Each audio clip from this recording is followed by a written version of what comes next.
Bankai was preaching quietly to his followers one day, when his talking was interrupted by a priest from another sect. This sect believed in the power of miracles and thought that salvation came from repeating holy words. Bankai stopped talking and asked the priest what he wanted to say. The priest boasted that the founder of his religion could stand on one bank of the river with a brush in his hand and write a holy name on a piece of paper held by an assistant on the opposite bank of the river. The priest asked, "What miracles can you do?"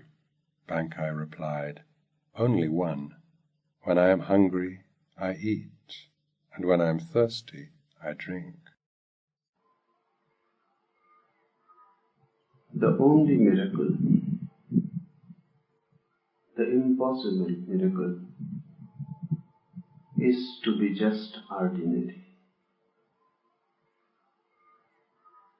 The longing of the mind is to be extraordinary.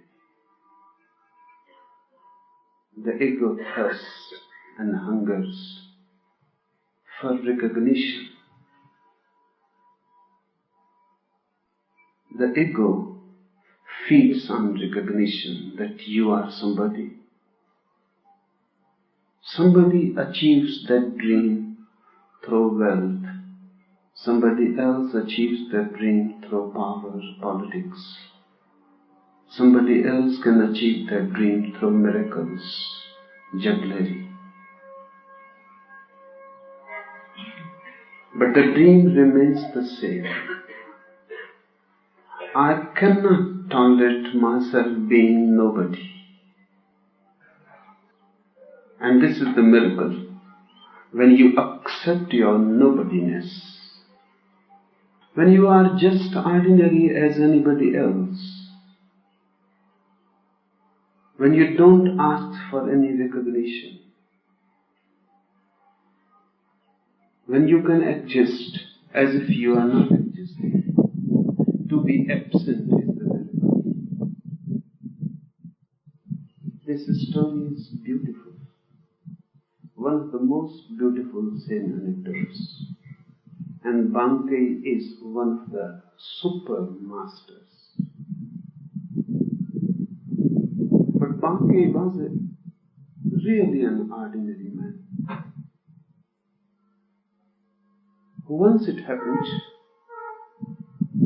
that Bankai was working in his garden. Somebody came, a seeker, a man in search of a master. So he asked Bankai, "Gardener, where is the master?" Bankai laughed and he said, "Wait. You come from that door. Inside you will find the master." So the man came round about, and he reached in, he saw Bankai sitting on a throne, the same man who was the gardener outside. The man said, "Are you kidding?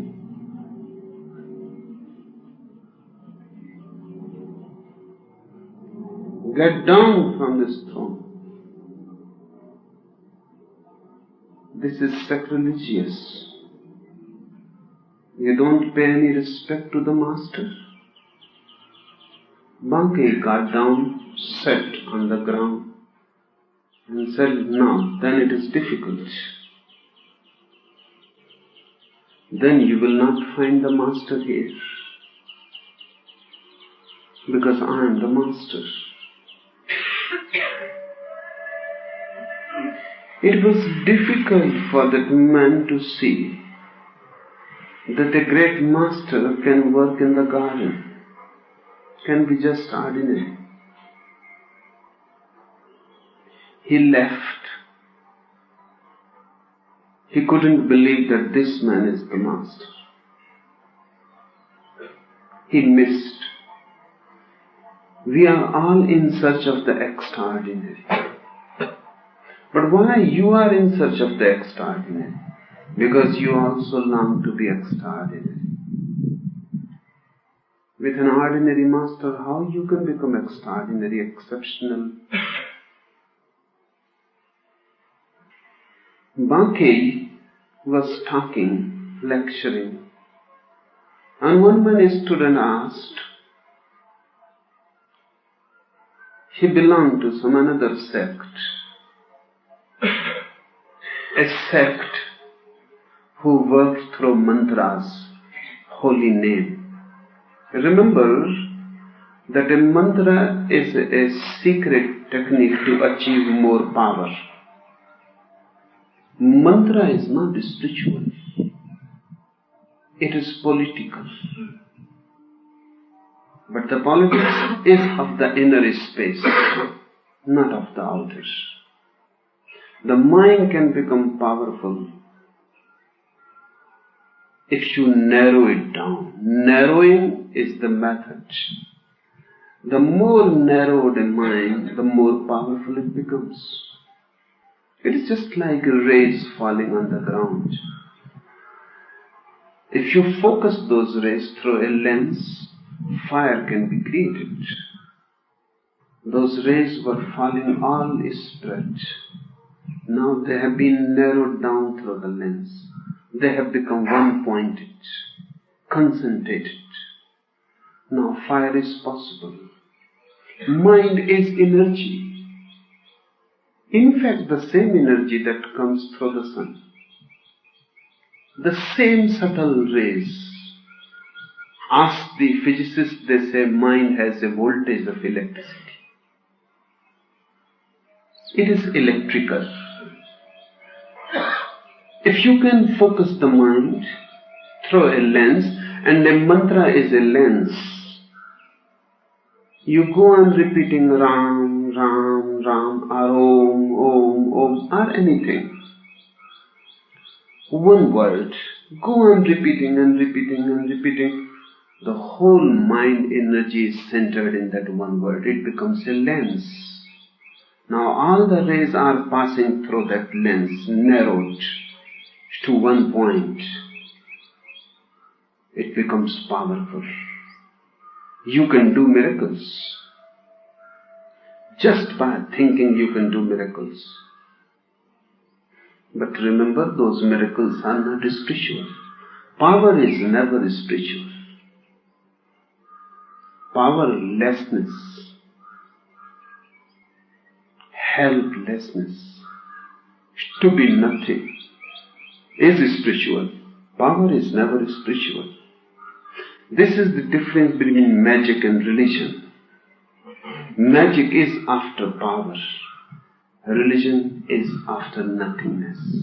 Mantra is a part of magic, not of religion at all.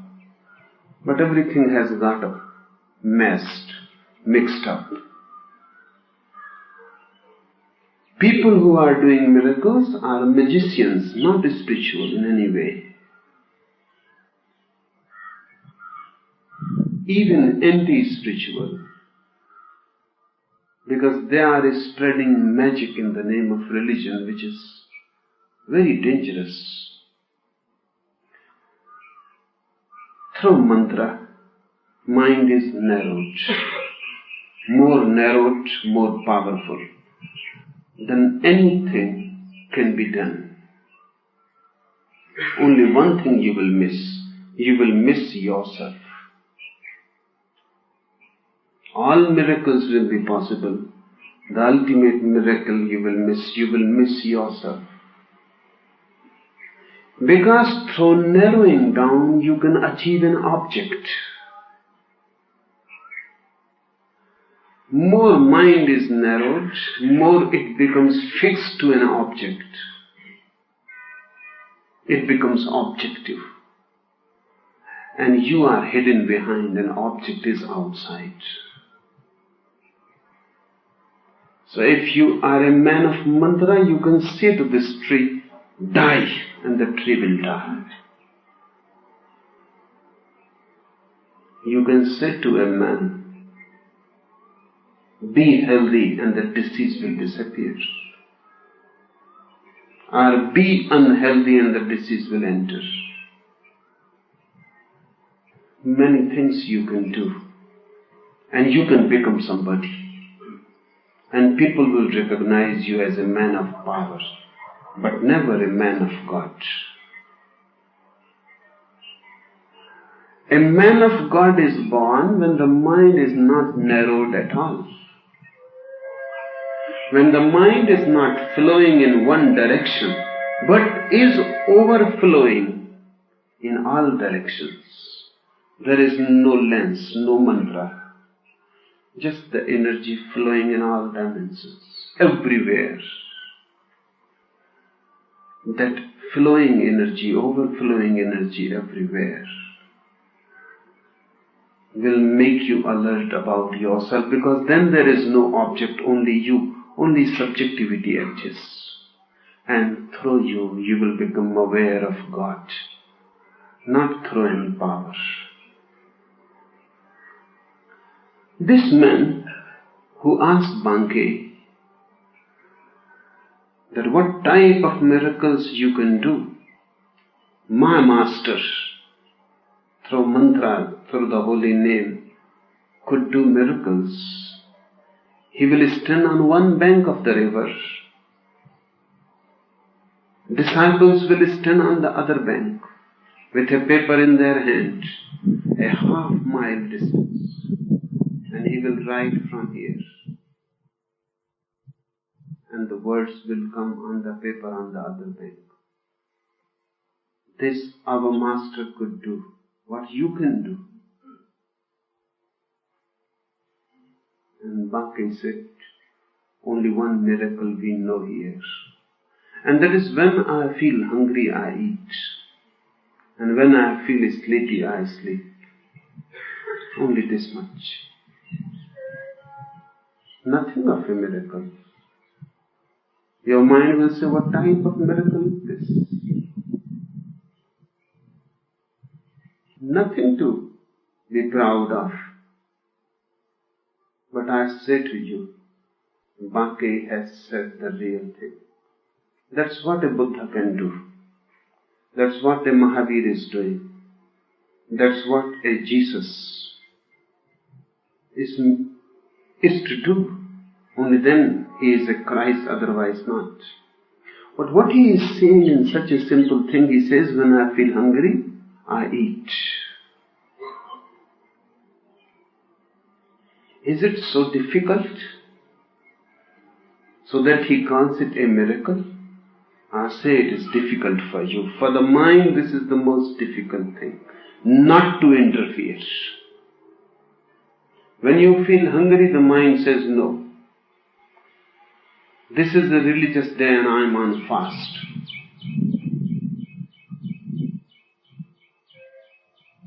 When you don't feel hungry, the mind says eat. Because this is the time every day you eat. When the stomach is overfilled, the mind goes on saying, go on eating. The food is delicious.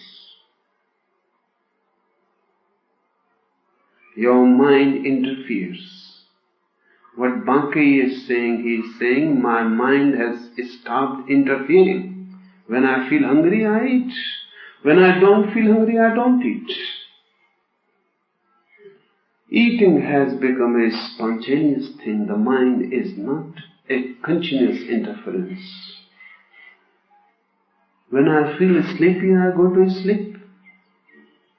No, you are not doing this.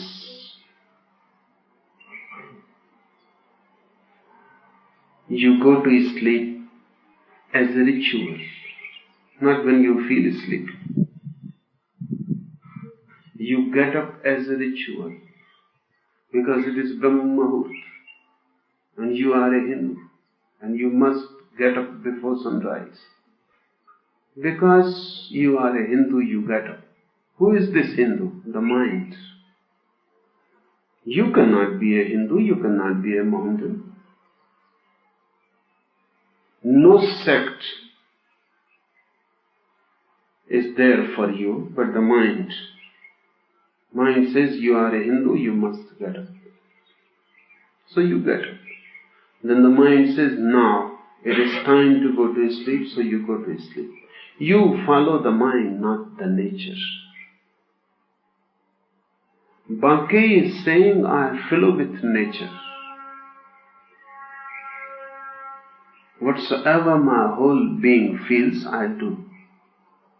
There is no fragmentary mind manipulating it. Manipulation is the problem. You go on manipulating. And this disturbance, interference, manipulation from the mind is the problem. Even in dreams, you go on manipulating. Ask the psychologists.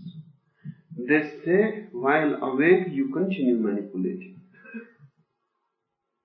The mind doesn't allow you to see what is there.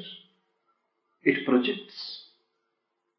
The mind doesn't allow to hear what is being said to you. It interprets.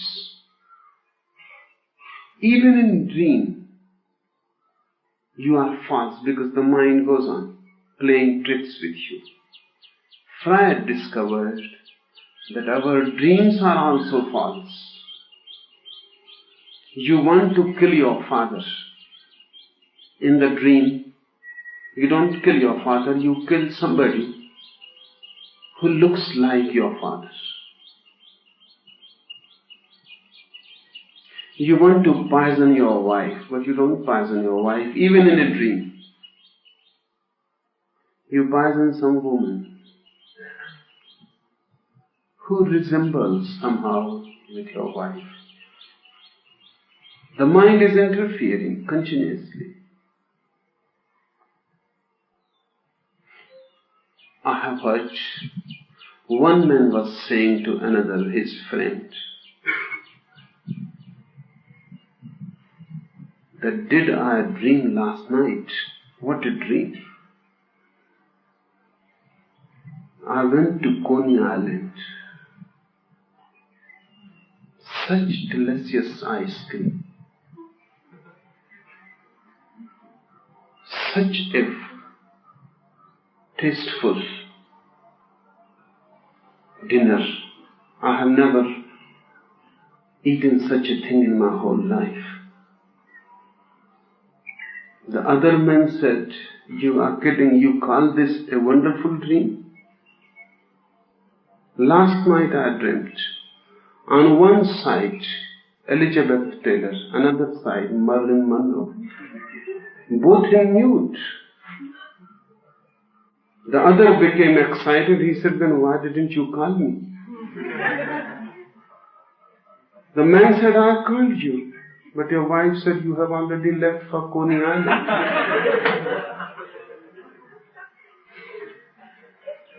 Even in dream, the mind goes on creating the world, Coney Islands, Elizabeth Taylors, and you become jealous even about another's dream. Why didn't you call me?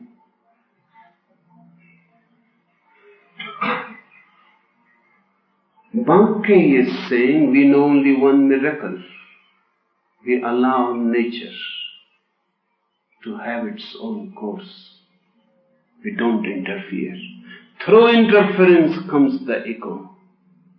The more you interfere, the more you manipulate, the more you feel you are somebody.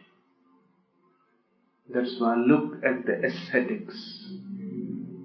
Their ego is so refined and subtle, so shiny. Why? Because they have interfered the most. You have not interfered so much.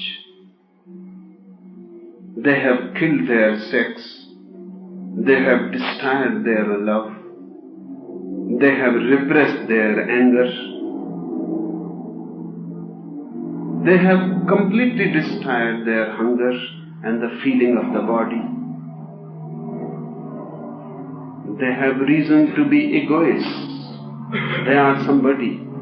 Look in their eyes, nothing except ego. Their body may be almost dead, but their ego is at the supreme most peak. It has become an Everest. These monks and saints will not be able to understand what Bhakti means. He says we know only one miracle: to allow nature to have its own course. We don't interfere. If you don't interfere, you will disappear. Fighting is the way to be there. People come to ask me and they ask how to drop the ego. And I tell them, who will drop it? And if you try to drop it, you will be the ego. And someday you will claim that I have dropped the ego. And who is this claimer? Who is claiming? This is the ego. And the most subtle ego always tries to pretend egolessness.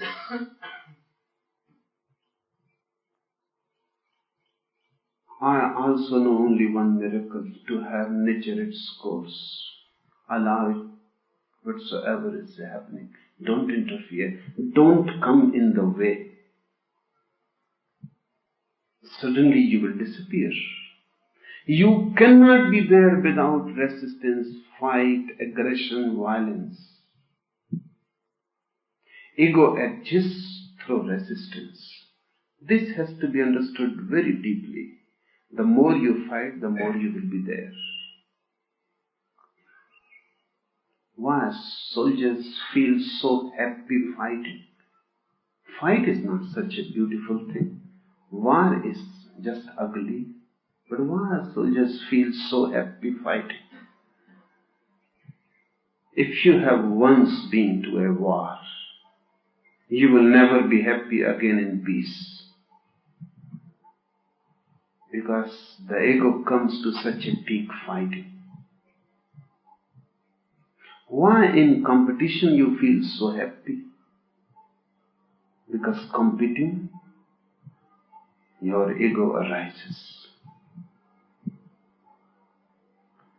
Fighting, you become stronger.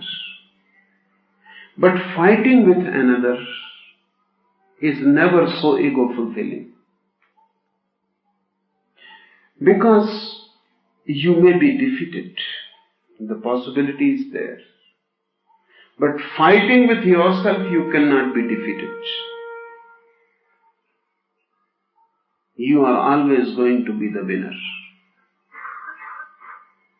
There is nobody else except you. Fighting with another, there is fear. The fear of being a failure. Fighting with yourself, there is no fear. You are alone. You are going to win. Today or tomorrow. But finally you will win because there is nobody else. The ascetic is fighting with himself. The soldier is fighting with others. The businessman fighting with others. The monk fighting with himself. The monk and the ascetic are more cunning. They have chosen a path where victory is inevitable. You are not so calculating. Your path is hazardous. You may be a success, you may be a failure. And your success can turn into a failure any moment because there are so many fighters around you. And you are such a small, tiny existence, you can be destroyed. But fighting with yourself, you are alone. There is no competitor. So those who are very cunning, they escape from the world and start fighting with themselves. Those who are not so cunning are more simple. They are in the world and go on fighting with others. But the basic essential thing remains the same: fight. Bankei is saying, I am not a fighter. I don't fight at all. When I feel hungry, I eat. When I feel sleepy, I go to sleep. When I am alive, and when I will die, I will die. I don't come in the way. And he says this is the only miracle we know.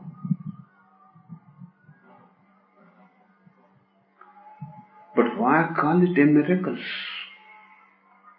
Animals are doing it already. Trees are doing it already. Birds are doing it already. The whole existence is doing it already. Why call it a miracle?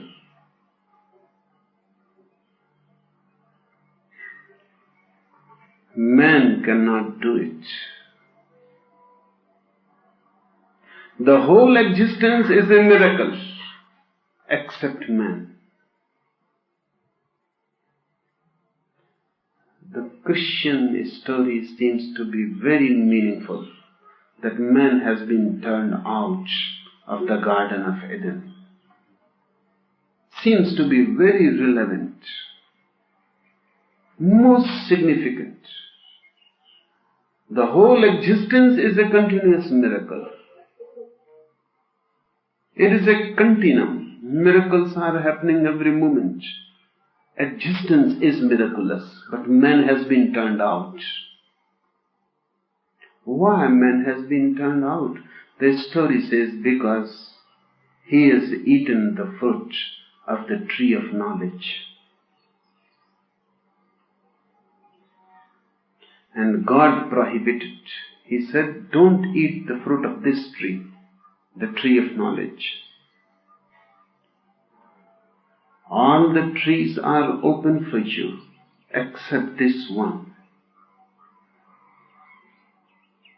But the devil persuaded. Of course, he persuaded Eve first.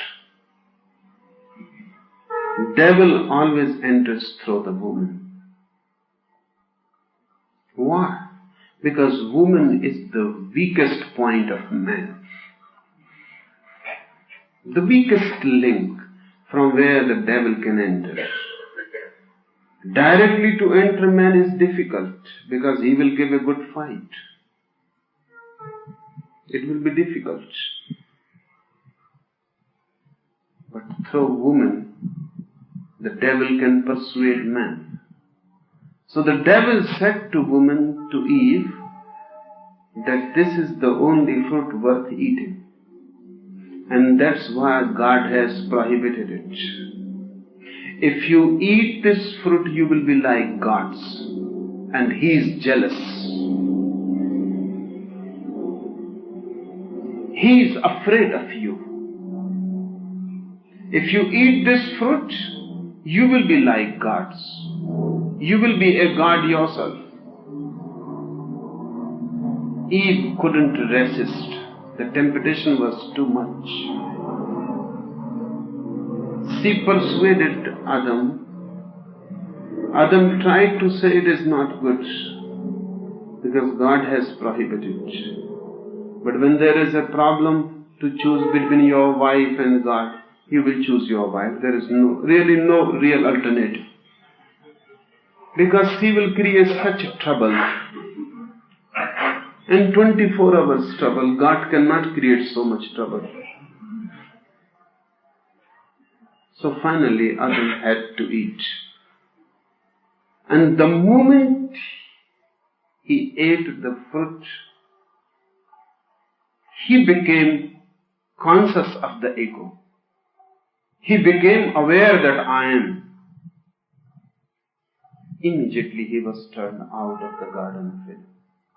The beautiful story. The story is really a key to all the secrets. This knowledge has turned you out of the miraculous world that you are. Before this, Adam was like a child, naked but not aware that he is naked. Naked but not aware that there is some guilt in it. He loved Eve, but the love was natural. Never aware that something wrong is going on. there is some sin. There was no sin. Before knowledge there is no sin. A child cannot commit sin. Only an old man can be a sinner. So all sinners are old. A child cannot be a sinner. How can he be a sinner? A child is innocent because a child is not aware of himself that he is. Adam was like a child. Eve was like a child. They enjoyed, but there was no one who was enjoying. They were part of this mystery, of the miracle. When they felt hungry, they ate. When they felt sleepy, they slept. When they felt like loving, they loved. But everything was a natural phenomenon. The mind was not there as the manipulator. They were part of this universe, flowing like rivers, flowering like trees, singing like birds. They were not separate. Separation came with the knowledge that I am. The first thing Adam and Eve did, they tried to hide their nakedness. The childhood is lost. Whenever a child begins to feel that he is naked, this is the point where Adam and Eve are turned out of the Garden of Eden. This has been always my feeling,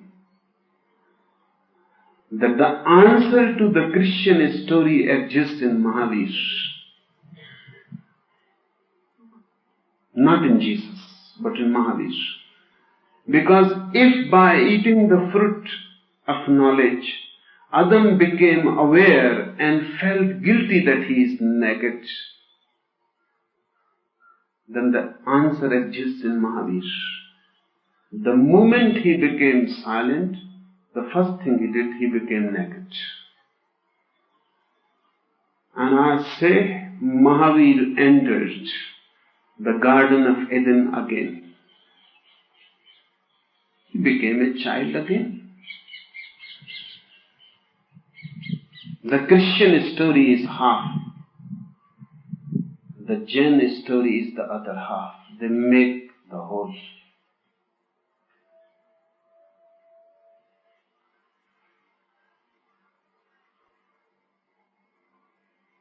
The whole existence is a miracle. You have fallen out of it. Bhakti says, we know only one miracle. We have entered in this great miracle again. We are no more separate as egos. We are not individuals. Hunger is there, but there is no one who is hungry.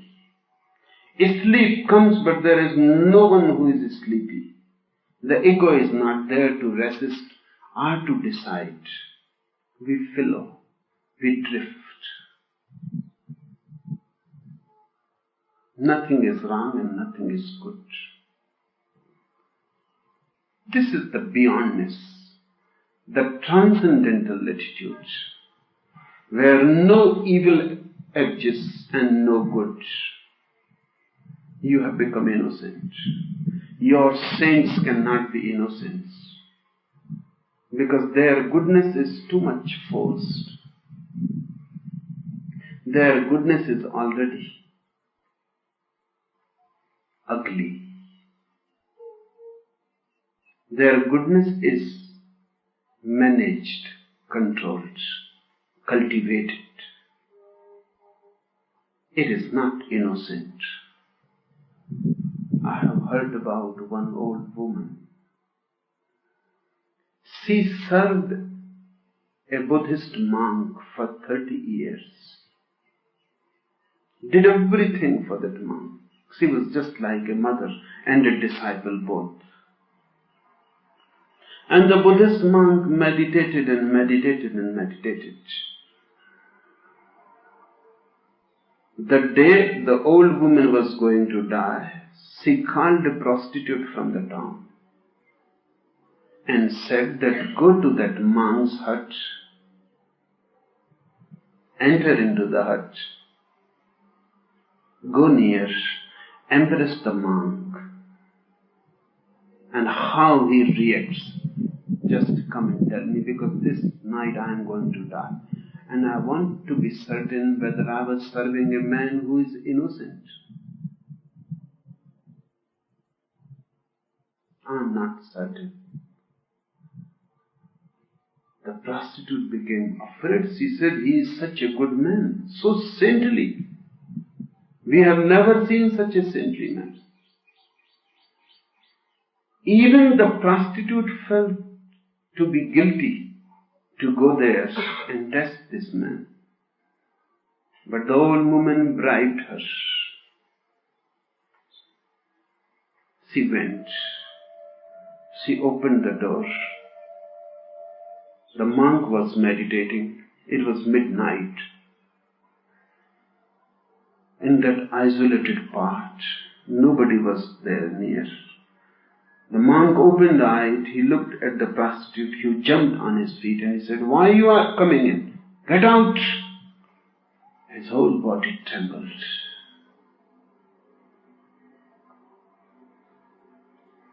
The prostitute went nearer. The monk jumped out of the hut, crying that this woman is trying to seduce me. The prostitute returned. She told the whole thing. The old woman sent her servants to burn the hut of the monk. She said, "This man is of no use. He has not become innocent yet. He may be a saint, but his saintliness is ugly. It is manipulated.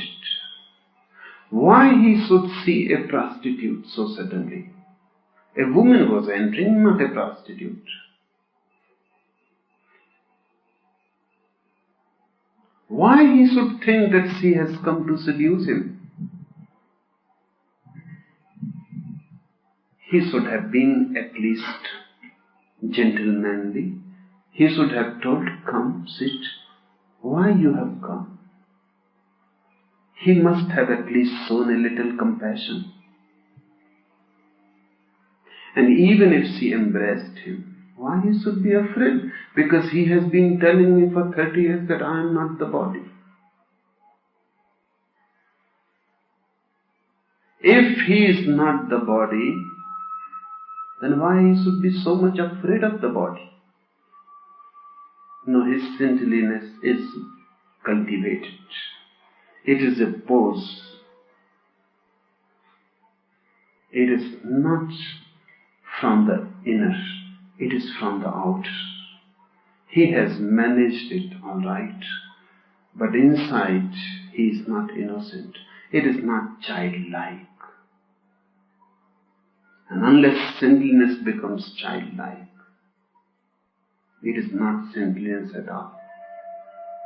It is just a sinner hiding through a facade.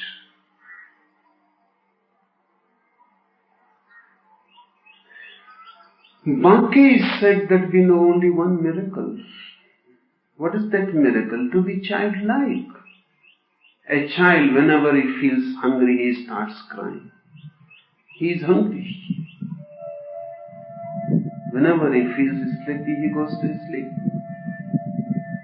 We try to manage even a child. We destroy. In the West now, there are books, guide for mothers. And what type of world is going to be there when a guide is needed even for a mother? Guidelines that after 3 hours give the milk, never before. Each 3 hours give the child is crying, but that is not the point. The child is hungry, but that is not the point. Because the guidebook says after 3 hours the mother is waiting. When the 3 hours are complete, she will feed the child. Even motherhood is not enough, a guide is needed. And child's authentic cry is not to be trusted. As if child may be trying to deceive. But why the child should deceive? If he is hungry, he is crying. but we are trying to destroy the childhood. Sooner or later he will follow us. He will also look at the clock, and when the three of us are complete, he will give a cry that I am hungry. This hungerness will be false. And when hunger goes false, everything goes false. We go on forcing children to go to sleep when we think it is time. But sleep is not to be manipulated by time. Sleep is something inner. When the child will feel sleepy, he will go to sleep. But mothers and fathers go on forcing the child, go to sleep, as if sleep can be ordered. Children must think you foolish. They think that something has gone wrong in your mind. How a child can force sleep? He can pretend. So when you are there, he can close the eyes. And when you have gone, he can open the eyes, because sleep cannot be forced. Nobody, even you, cannot force the sleep. If you don't feel sleepy, how can you go to sleep? But this is how society destroys. That's how the devil persuades. That's how we bring every child from the Garden of Eden. Remember, not only Adam and Eve were born in the garden, every child is born there, because that is the birthplace. And then society brings out. So society is the devil. The society pursues, do this, do that, and bring the child out, make him an ego, and make him a manipulator. And the only miracle that is possible is to enter this Garden of Eden again, to become childlike, to allow nature its flow. Don't block it. Don't stand in the way. Don't push it. Just flow with it. You are nature. You are Tao. You are part of the continuous mystery that is happening. Bhakti is right. Difficult for us, because we have become so much addicted to the mind and its manipulation. And even if I say to you, be natural, you will try to be natural and you will miss. Because how one can try to be natural? If I say don't do anything, you try not to do anything. If I say be inactive, then you make every effort to be inactive, but the effort is the activity. So this has to be understood. No effort is needed. Any effort on your part and you will miss the miracle. Then what is to be done? Nothing is to be done. A simple feeling, allow the nature. In the beginning it will be difficult because you have been always jumping in the way, always interfering. In the beginning it will be difficult. But just 3 weeks. Allow the nature. When you feel hungry, eat. When you feel sleepy, go to sleep. When you don't feel hungry, don't eat.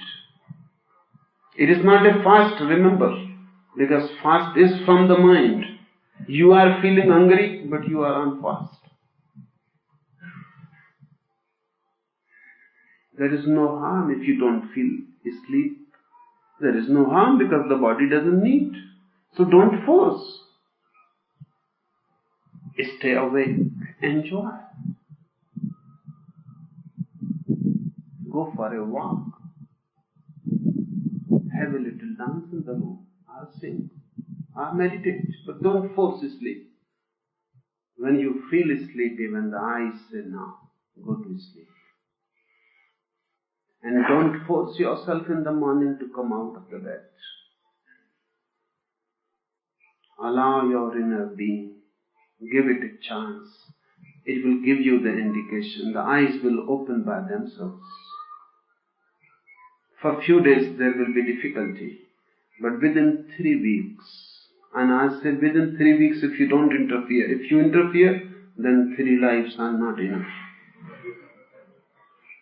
Don't interfere and just wait things to happen and allow them. Within 3 weeks you will fall into nature again. Suddenly you will see that you have been existing in the Garden of Eden, and Adam has never been expelled. He thinks only. That is what the knowledge of fruit means. You simply think that you have been expelled. Where you can be expelled? The whole nature is the Garden of Eden. Where you can be expelled? The whole house is God's. So where you can be expelled?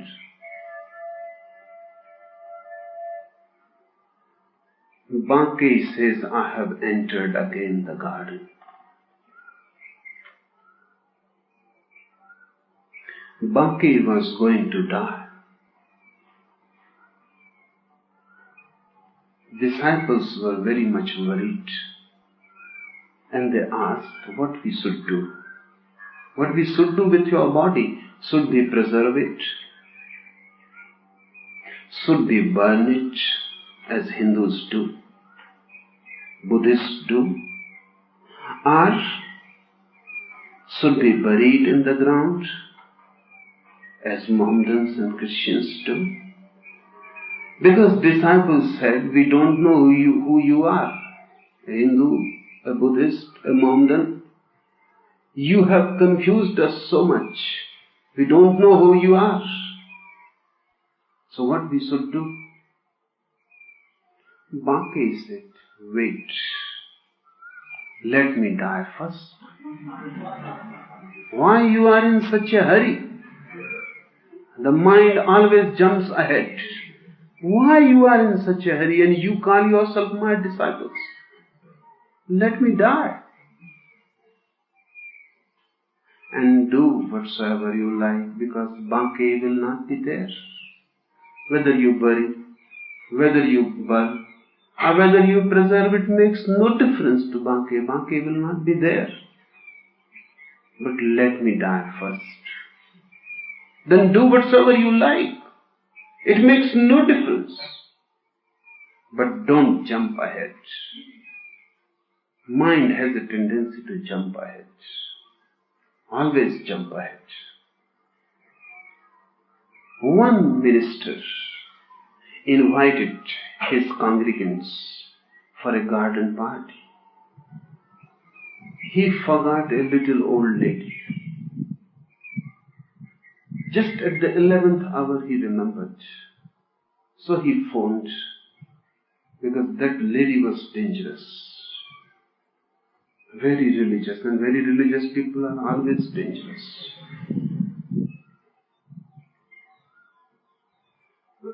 Afraid that she may create trouble or mischief. And she is one of the oldest members of his congregation and contributes to the church and everything. She will create trouble. So he phoned and told the old lady, come. Just by mistake, I forgot. But forgive me, and you must come. The old lady said, it is too late now. I have already prayed for rain. Garden party was going to be there, and she was not invited. She has already prayed for rain. So it is too late. See, it is no use. Now nothing can be done. Mind goes on jumping ahead. That is the way of the mind. Make jumps less and less. Or, if it is very difficult for you, then allow the mind a jogging, but don't jump ahead. Jogging is meditation. It is a jogging. You are jumping on the same ground. Mind is accustomed to jump ahead. It may be difficult to stop it completely, so half. You don't jump ahead, you jump on the ground, jog. Half is cut. Then by and by slow down. Then stand. Then sit down. When you are here and now sitting totally, not jumping ahead, the miracle has happened. To be in the moment is the miracle. But I know Banke will not appeal you. Sai Baba can appeal you.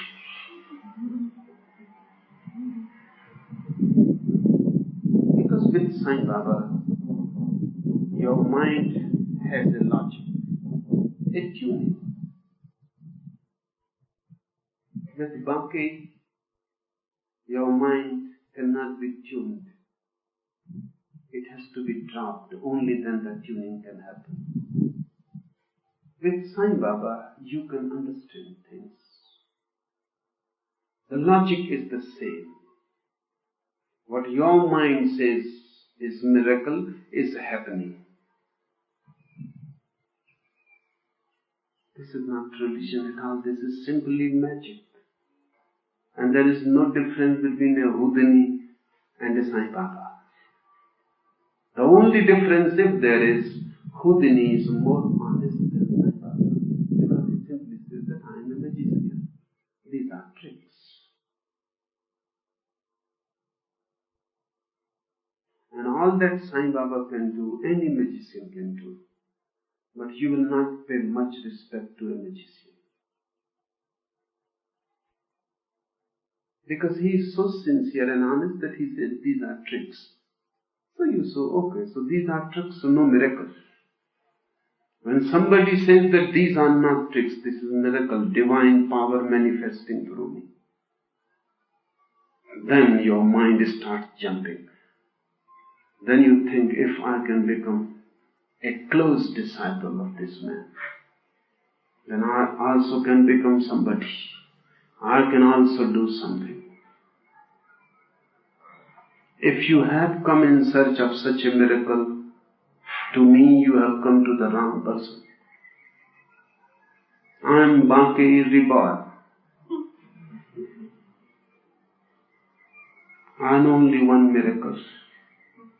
To be here and now. When feeling hungry, eat. When feeling sleepy, sleep. Just to be ordinary and just to be part of the cosmos. If you are in search of such a miracle, then much can happen near me. But if you are not in such a search, then nothing will happen near me.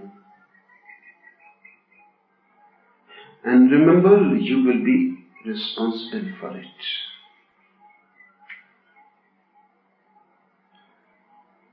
Because your whole search is wrong, then there can be no tuning with me. So decide clearly in your mind, come to an understanding what type of miracle you are searching.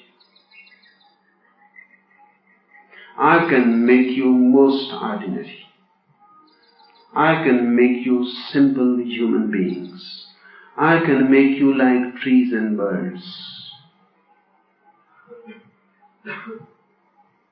There is no magic around here, only religion. But if you can see, this is the greatest miracle. Anything more space?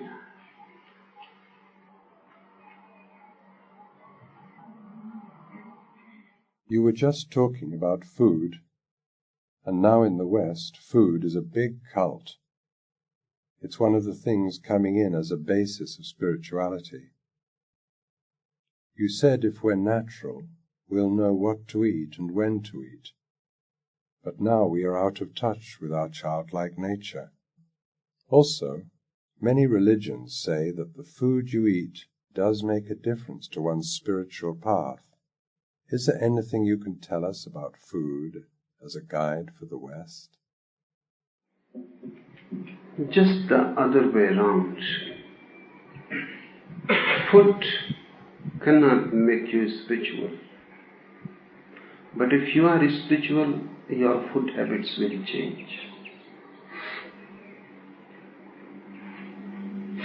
Eating anything will not make much difference. You can be a vegetarian and cruel to the extreme and violent. You can be a non-vegetarian and kind and loving. Food will not make much difference.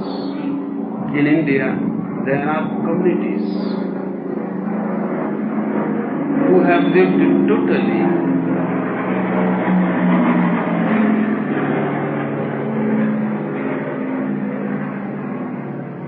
with vegetarian food. Jains have lived totally with vegetarian food. Many Brahmins have lived totally with vegetarian food. But they are not non-violent.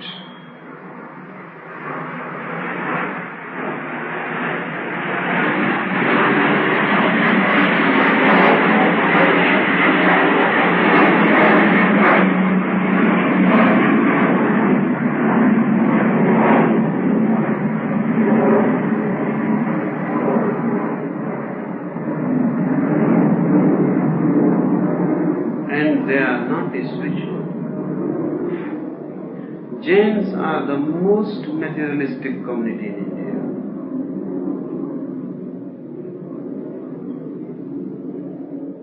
Most addicted with possessions,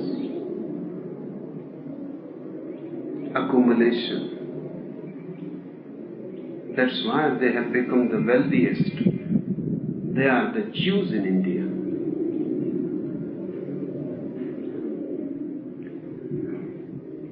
A non-vegetarian world in the West is not in any way different from these vegetarian communities in India.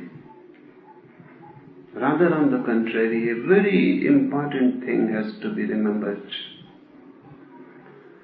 If you are violent and your food is vegetarian, then your violence will have to find some other ways of expressing. It is natural, because eating a non-vegetarian food gives release to your violence. So if you know some hunters, you may have come to realize that hunters are the most loving people.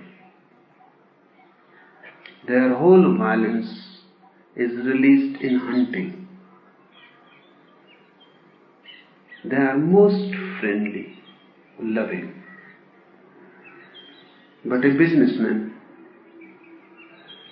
vegetarian, no way for his violence to be released.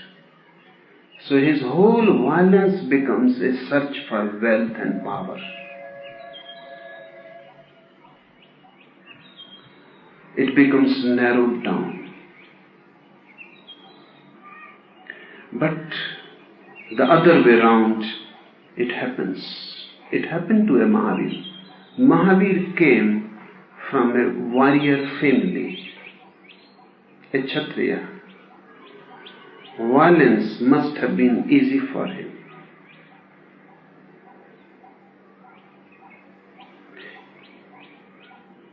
And then a deep meditative effort, a 12 years long silence changed his inner essence. When the essence changed, the expression changed. When the innermost being changed, his character changed. But that character change was not basic. It is a consequence. So I say to you, if you become more meditative, you will become more and more vegetarian automatically. You need not bother about it. And only if this happens, that through meditation vegetarian food comes into, not through mind manipulation, it is good. But manipulating by the mind, argument, reason that vegetarian food is good, it will help to spirituality. It is not going to help anything.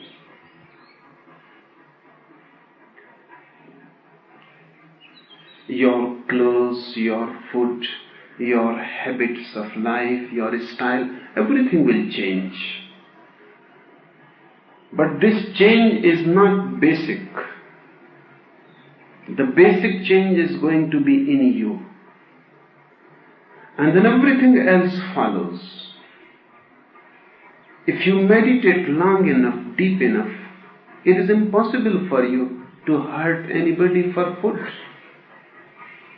It is impossible. It is not a question of argument. It is not a question of scriptures. It is not who says what. It is not a question of calculation that if you take vegetarian food then you will become spiritual. This is arithmetic. It is not a question of cunningness. You simply become. The whole thing seems so absurd just for food, killing animals, birds. Seems so absurd, it falls down. Your clothes change automatically. By and by you will like more and more loose clothes. The more you are relaxed inside, loose clothes. Automatically, I say, there will be no decision on your part. By and by you will feel, if you use tight clothes, you will feel uneasy. Because tight clothes belong to a tense mind. Loose clothes belong to a relaxed mind. But the inner change is the first thing. And everything else is just a consequence. If you reverse the order, you will miss. Then you will become a food addict. There are people now. One man came to me. He said, he was just lean and thin and pale and any moment he can die. And he said, I want to live only on water. Why? Because he said everything else is a hindrance to spirituality. I want to live on pure water.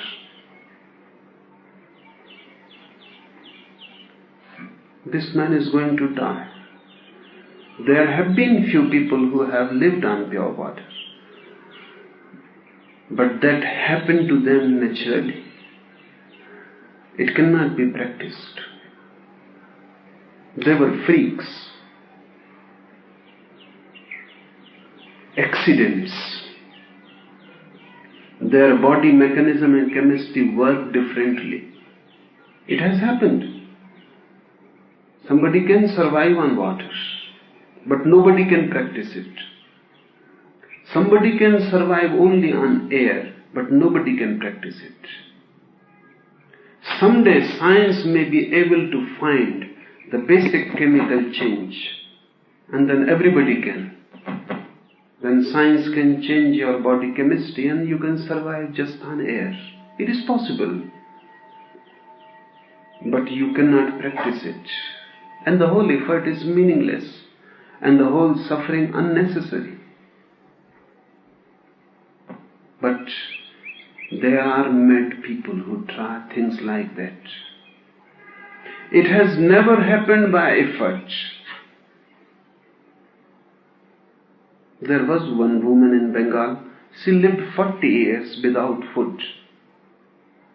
But it simply happened. Her husband died and she couldn't eat for a few days. Just in misery, in sorrow, she couldn't eat. But suddenly she realized that without eating she is feeling better than ever. Then she realized that in the past, whenever she was eating, she was always ill. And suddenly she became healthy, as she never was. Then she lived for 40 years without eating anything. Just the air was the food. And this has happened in many cases. There was one woman in Europe, for 30 years she lived. She became a saint because Christians thought it a miracle. And they examined her with every scientific instrument, what is happening. They couldn't find anything what is happening. Then it seems miracle. It is not a miracle. Yoga says there is a possibility of a body change, of a body chemistry change. Right now, you are doing the same, just via media. You cannot eat sun rays directly because your body chemistry is not in such a state. The mechanism is not such. It cannot absorb sun rays directly. So first, the fruit of the tree absorbs the sun rays. It becomes D vitamin in the fruit. Then you eat the fruit. Then the D vitamin goes into your body. The fruit is just a via media. The fruit is working just as your agent to absorb the sun rays and then give it to you. You can absorb it through the fruit, not directly. But if the fruit can absorb directly, why not you? So someday there is going to be a scientific discovery that some body changes will help you to absorb directly, then fruit will not be needed.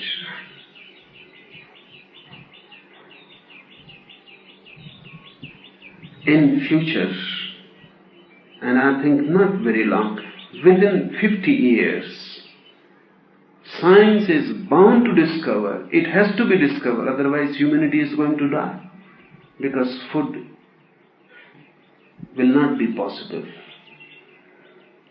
And birth control is not helping, nothing is helping.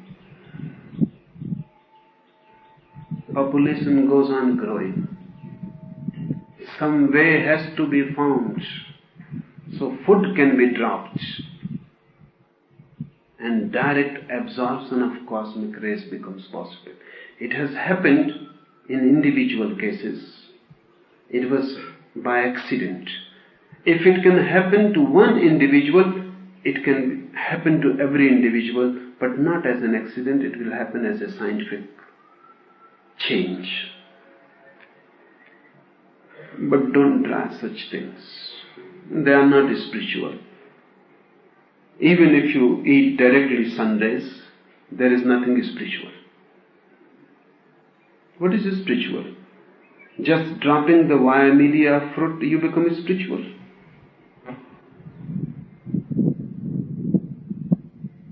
If you live only on water, nothing is spiritual. What you eat makes no difference. What you are, that's a totally different phenomenon.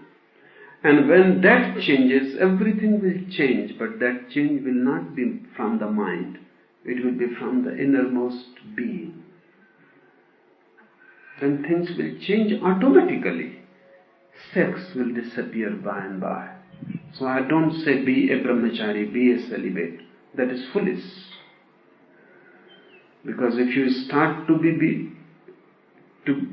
towards being a celibate, you will become more and more sexual in the mind. And your whole mind will become ugly and dirty. You will think only of sex and nothing else. That is not there. the way. You will go crazy and insane. Freud says that 90% of madmen are mad because of repressed sexuality. I don't say change sex, I don't say change food. I say change your being. And then things will start changing. Why so much sex is needed? Because you are tense. And sex becomes a release. Your tensions are released through it. You feel relaxed. You can go to sleep. If you repress it, you remain tense and you repress sex, the only release, the only possibility of release. What will happen? You will go mad. Where you will release your tensions then? You eat food. It is needed by the body. And body rejects only things which are not needed. Whatsoever you are eating, somehow it is needed by the body. If you are taking animal food, if you are taking non-vegetarian food, your mind, your body, your whole being is violent and it is needed. Don't change it, otherwise your violence will have to find another channel. Change yourself. Food will change. Clothes will change. Sex will change. But change should come from the innermost core. It should not be forced from the periphery. And all turmoil is on the periphery. Deep down there is no turmoil. You are just like the sea. Go and watch the sea. All turmoil, all waves clashing is just on the surface. Deeper you go, more and more calm. Deepest in the sea, there is no turmoil, not a single wave. First, go deeper into your sea. So you achieve a calm crystallization. You achieve at the point where no disturbance ever reaches. Stand there. From there every change comes, every transformation comes. Once you are there, you have become a master. Now whatsoever is unnecessary can be dropped, and can be dropped without any struggle and fight. Because whenever you drop something by a fight, it is never dropped. You can drop smoking by fighting. Then you will start doing something else which will become a substitute. You may start chewing gum. It is the same.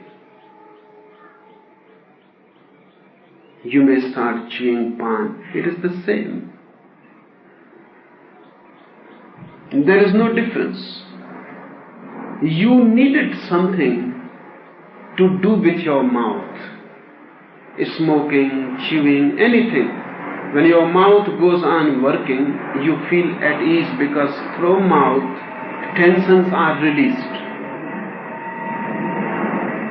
So whenever a man feels tense, he starts smoking. Why through smoking or chewing gum or tobacco, tensions are released? Just see a small child. Whenever he feels tense, he will take his hand in the mouth. He will start chewing his own hand. This is his substitute for smoking. And why he feels good?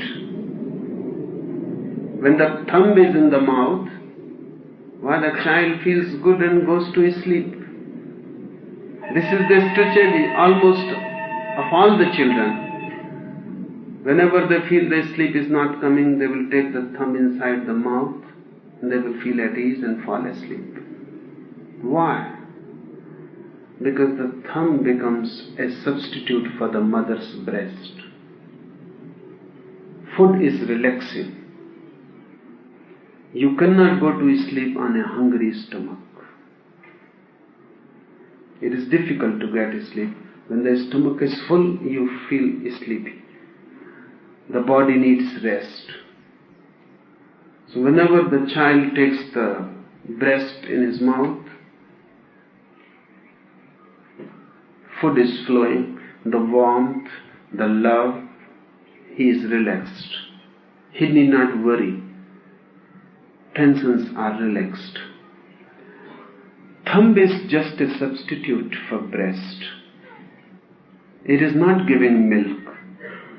It is a false thing, but still it gives the feeling.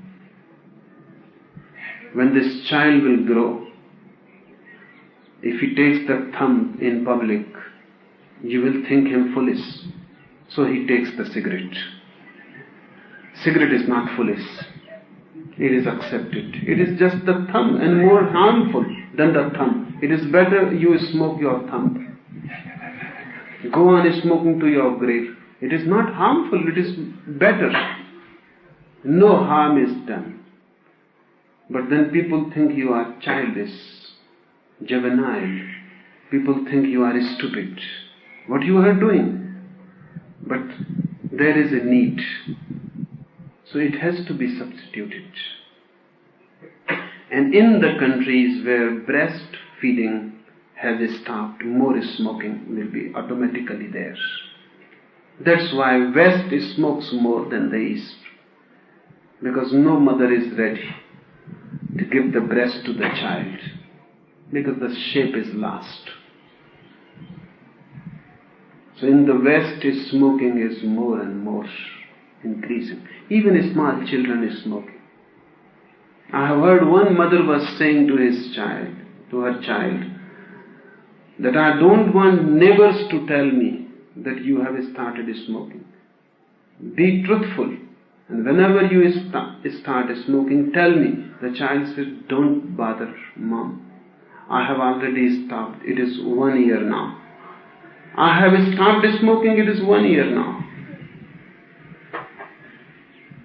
You don't bother. You don't get worried about it. Small children is smoking. And the mother is not aware because the breast has been taken away.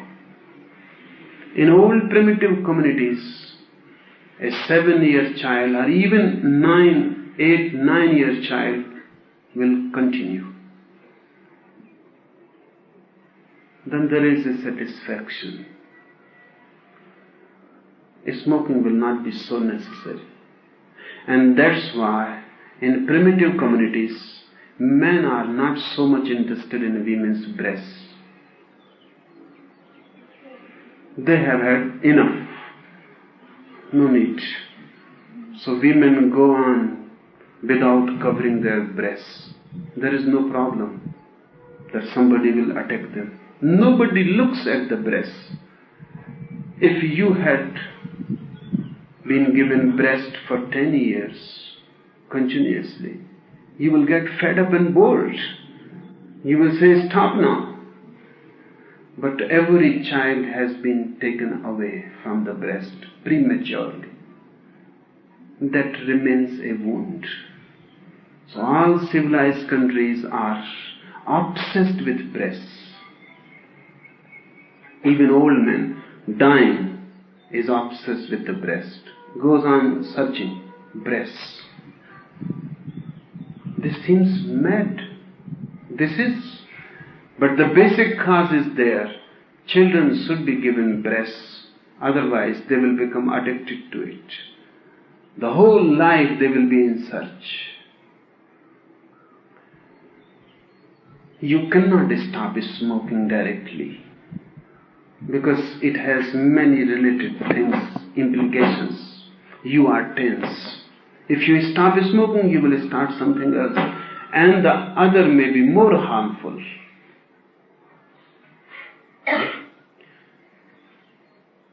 Don't go on escaping problems. Face them. The problem is you are tense. So how to be non-tense should be the goal, not smoking or not smoking. Meditate. Relax your tensions without any object into the sky. Allow catharsis to happen. When you are non-tense, these things will become absurd, foolish, they will drop. Food will change. Styles of your living will change. But my insistence is on you. Character is secondary. Behavior is secondary. The essential you is the primary thing. And don't pay too much attention what you do. Pay much attention what you are. Being should become the focus, and doing should be left to itself. When being changes, doing follows. Anything more?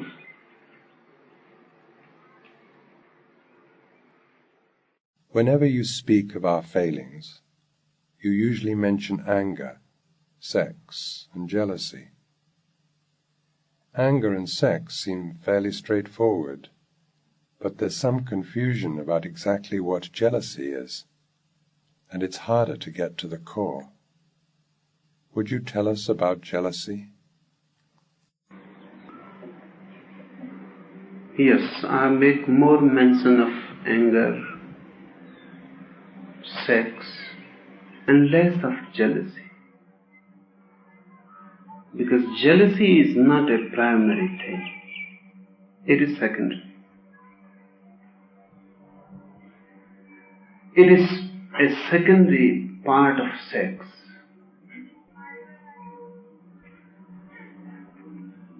Whenever you have a sexual urge in your mind, a sexual happening in your being, whenever you feel sexually attracted and related to somebody, jealousy enters.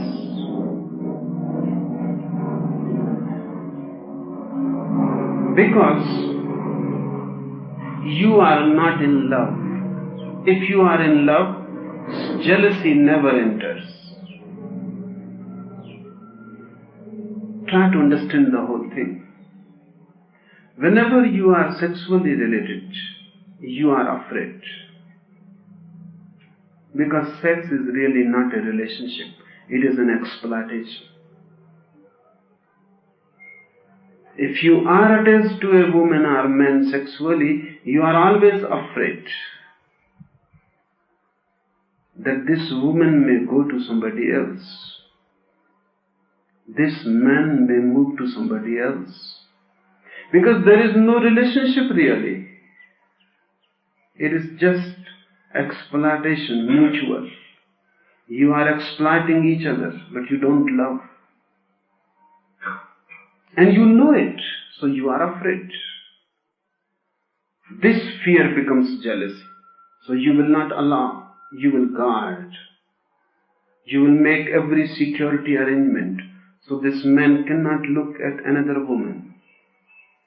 Even looking will be a danger signal. This man should not talk to another woman, because talking, and you feel afraid, he may move.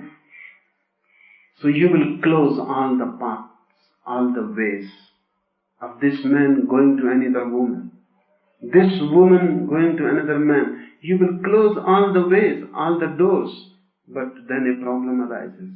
When all the doors are closed, the man becomes dead. The woman becomes dead, a prisoner, a slave.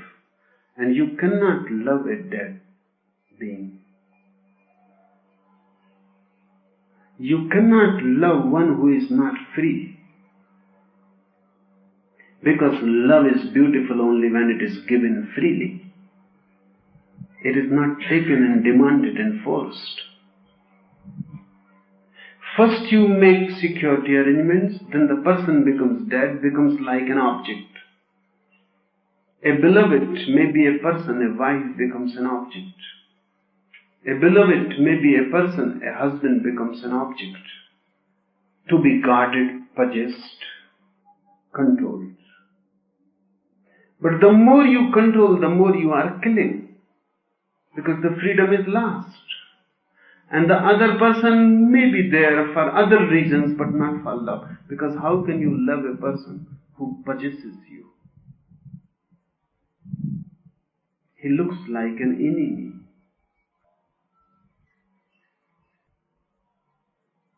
Sex creates jealousy.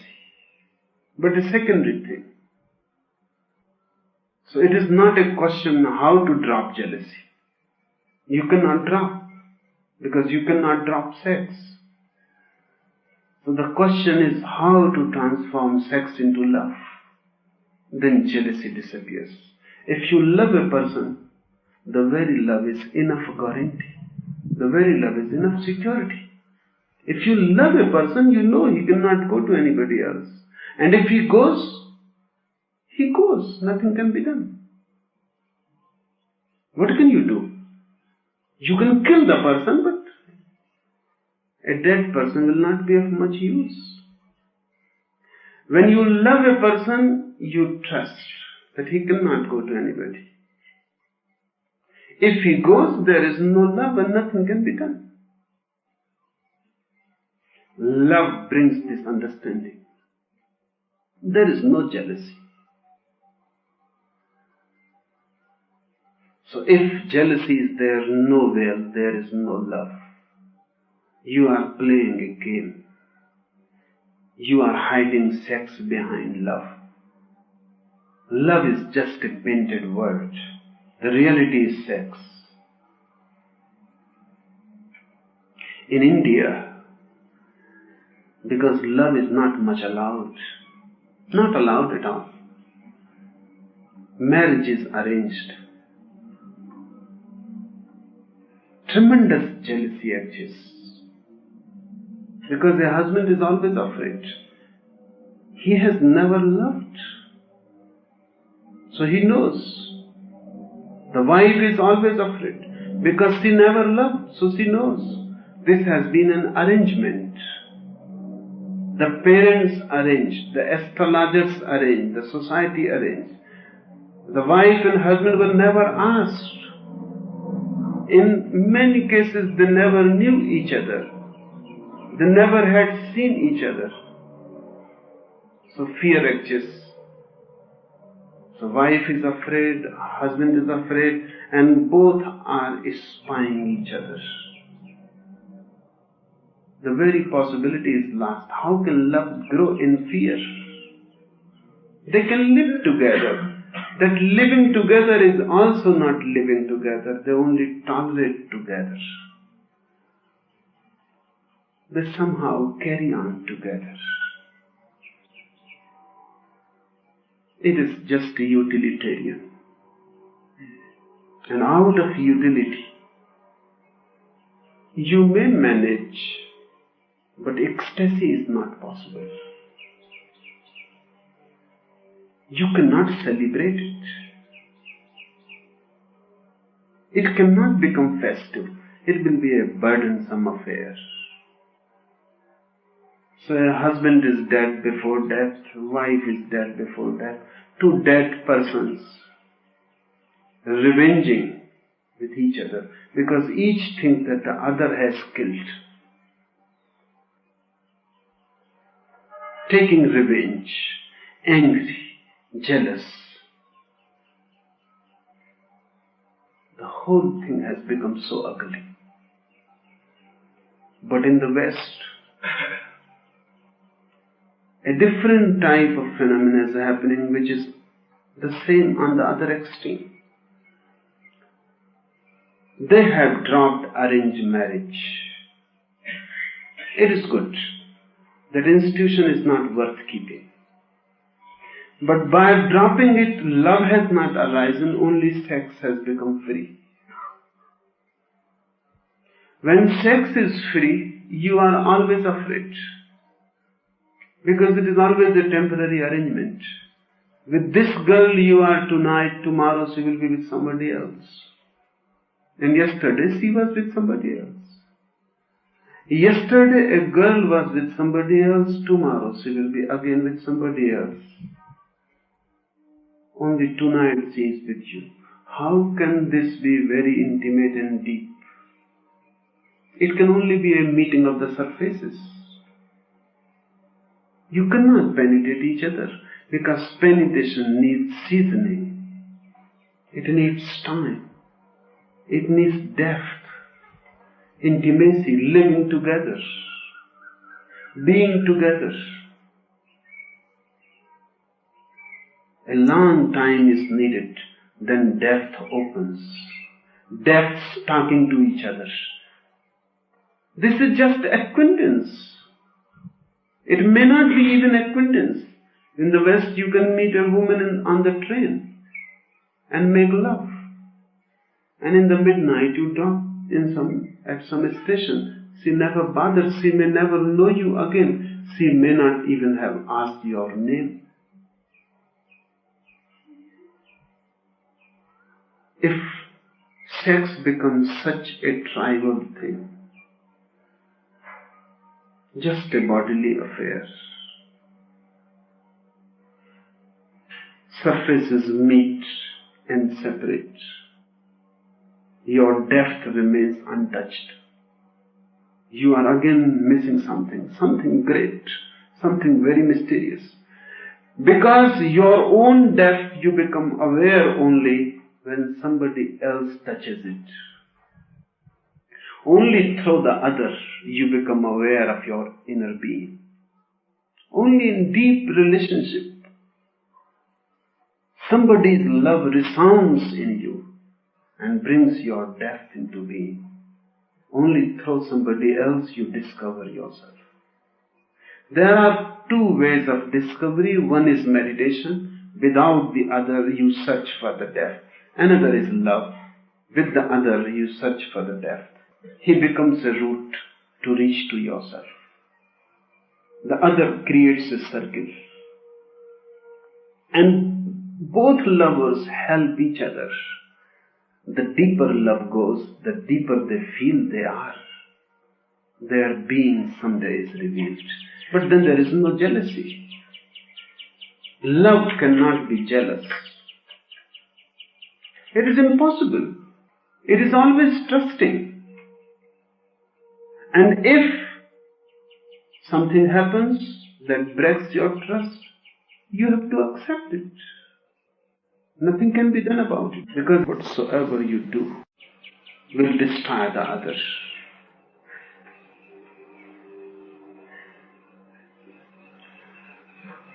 Trust cannot be forced. Jealousy tries it to force. Jealousy tries you, makes every effort so that trust can be maintained. But trust is not something to be maintained. It is there or it is not there. And I say again, nothing can be done about it. If it is there, you go through it. If it is not there, better separate. But don't fight for it. Because you are wasting time. Life.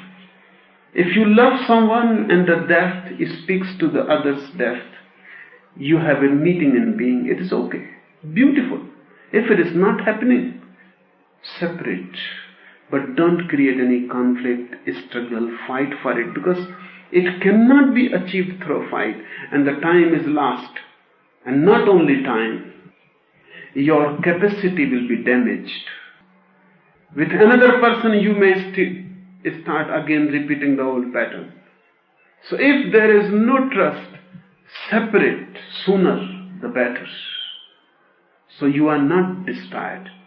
You are not damaged. Your capacity to love remains fresh, and you can love somebody else.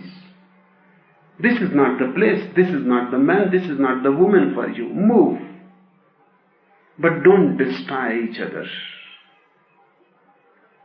And life is very sad. and capacities are very delicate. They can be destroyed.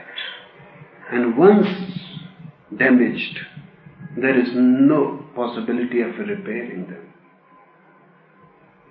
I have heard, once it happened, Winston Churchill was invited to speak in a small club of friends. Everybody knew that Churchill was a drunkard and loved alcohol very much. The man who introduced the president of the club, he said, Sir Winston has drunk up to now so much wine that if we pour all the wine in this hall, the level will come up to my head. It was a big hall. And he was just joking. Winston Churchill stood. He looked at the imaginary line. Then he looked at the ceiling. The ceiling was high. Then he became very sad and he said, so much is still to be done and so little time left to do it.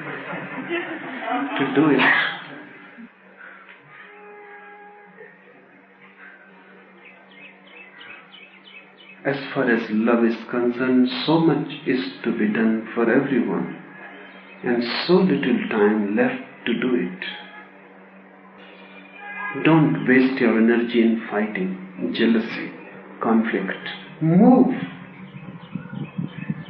And move in a friendly way. Search somewhere else the person exists who will love you. Don't get fixed with someone who is wrong, not for you. But don't be angry, there is no point in it. And don't try to force trust, nobody can force it, never it happens. You will miss the time, you will miss the energy, and you may become aware when nothing can be done. Move. Either trust or move. Love always trusts, or if it finds that the trust is not possible, it simply moves in a friendly way. There is no conflict, no fight. Sex creates jealousy. Find, discover love. Don't make sex the basic thing, it is not. India missed with arranged marriage. West is missing with free love. India missed love because parents were too much calculating and cunning. They will not allow falling in love. That is dangerous. Nobody knows where it will lead. They were too clever. Through cleverness, India missed all possibility of love. In the West, they are too rebellious, too young. Not clever, too young, too childish. They have made sex a free thing, available everywhere. No need to go so deep to discover love. Enjoy sex and be finished. Through sex, West is missing. Through marriage, East has missed. But if you are alert, you need not be Eastern, you need not be Western. Love is neither Eastern nor Western.